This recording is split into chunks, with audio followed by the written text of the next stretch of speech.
Камерата ни хвана водещата Дона Петкова не в студиото, където обичайно можем да я намерим, а по магазините. Като под секрет разбрахме, че това е една от големите й страсти. Присъединихме се и разбрахме, че част от подаръка за любимия вече е на лице. Искрено се надявам да можем да намерим кълъфа, който търся. А аз търся нещо, което вече ми е описано един път, разбира се. А дали ще го открием, това вече е отделен въпрос. Ами зависи какъв цвят предпочитате. Само черно. Цветът всъщност е черен. И трябва да бъде черно. Нищо друго различно от черно. Ето виж, това може би е добре. След като намерихме необходимия аксесуар, продължихме търсенето си. Следващата спирка е...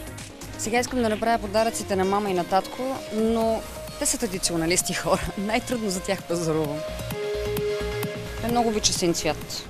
За татко винаги е по-лесно да се пазарува, отколкото за човека за мен. Защото за човека до мен трябва да му направя снимка, да го занеса в къщи, да покажа какво искам да купя, след което той да каже да и след това да се върне и да купя същото това нещо, поне 10 бройки. А за майка мисля да бъде ето това. Защото, виж, падаме раменете, така, широко е достатъчно и може да се комбинира с абсолютно всичко. Ти какво ще кажеш? Според мен е добре, стига този цвят да пасва на майка. Мисля, че ще й хареса.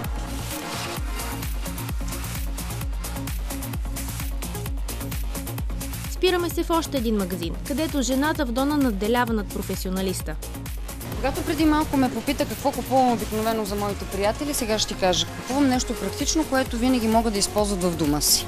Тоест, гледам от какво имат нужда и така купувам подаръка за тях. Така ми е най-лесно.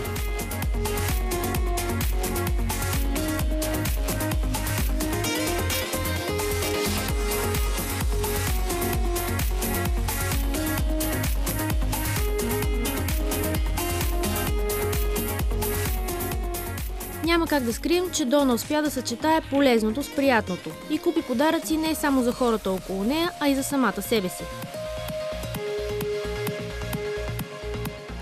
Набелязах си няколко неща, сега трябва да ги пробвам и да видим кое ще остане в крайна сметка. А само за някой определен празник ли са или за всичките на куп? За всичките на куп. Така е най-лесно. За всичко на куп и след това само се сменят.